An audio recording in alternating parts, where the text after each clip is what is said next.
कहानी की शुरुआत होती है एक गांव से। नाम था धारपुर। उस गांव में एक 300 साल पुराना कुआं था।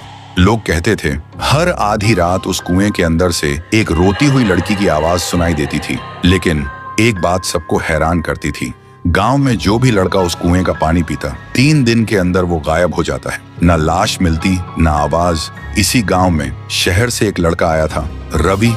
वह छुट्टियों में अपनी नानी से मिलने आया था। उसने सुना था कि लोग अब भी उस कुएं से डरते हैं, लेकिन रवि सोचते हैं डर सिर्फ अंधविश्वास है और कुछ नहीं। एक दिन धूप में घूमते हुए रवि को प्यास लगी और बिना किसी से पूछे वो सीधा उस श्रापित कुएं से पानी पीने चला गया। जैसे ही रवि ने कुएं में झांका, उसकी आंखों के सामने कुछ सुनहरा चमका और पानी में एक लड़की का चेहरा दिखाई दिया, रोता हुआ, आंसुओं से भरा हुआ। रवि घबरा गया और तुरंत वहां से भाग गया। उस रात उसे नींद नहीं आई।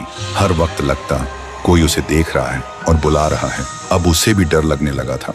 फिर सुबह रवि ने एक बुजुर्ग से पूछा, दादा, ये गांव का कुआं इतना डरावना क्यों है? बुजुर्ग हाँफते हुए बोलते हैं, बेटा, ये कुआं इतना भयानक क्यों है और उस कुएं में ऐसा क्या है जो सिर्फ लड़कों को ही अपना शिकार बनाता है? आज तक इसका राज कोई समझ नहीं पाया। रवि बोलता है, तो क्यों ना हम एक तांत्रिक को बुला लें जो इस राज का पता लगा सके।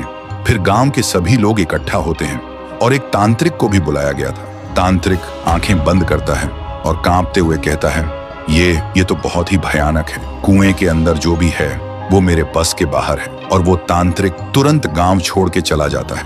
गांव वालों के चेहरे पे डर और गहरा हो जाता है। लेकिन रवि के मन में अब सवाल उठते हैं, उस दिन मैंने जो देखा, क्या वो सिर्फ मेरा वहम था? और आज तांत्रिक ने क्या देखा जो डर के भाग गया? उसी दिन अमावस्या की रात थी। रवि कुएं के पास एक पेड़ के पीछे छुप जाता है। ठीक आधी रात को कुएं के अंदर से एक अजीब सी आवाज आती है और तभी कुएं के अंदर से एक लड़की बाहर निकलती है। वो डरावनी थी, लेकिन उसकी आंखों में सिर्फ दर्द था। थोड़ी देर बाद एक लड़का बाइक लेकर गांव से गुजरता है। वो लड़की अचानक उसके सामने आ जाती है। लड़का तुरंत ब्रेक लगाता है, लेकिन कुछ ही पल में वो उसे गायब कर देती है।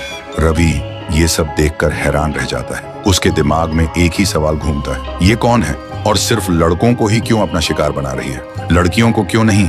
तो दोस्तों, अगर आपको पता करना है कि कुएं में वो लड़की कौन है और वो सिर्फ लड़कों को ही क्यों अपना शिकार बनाती है, तो कमेंट करो, पार्ट 2 चाहिए।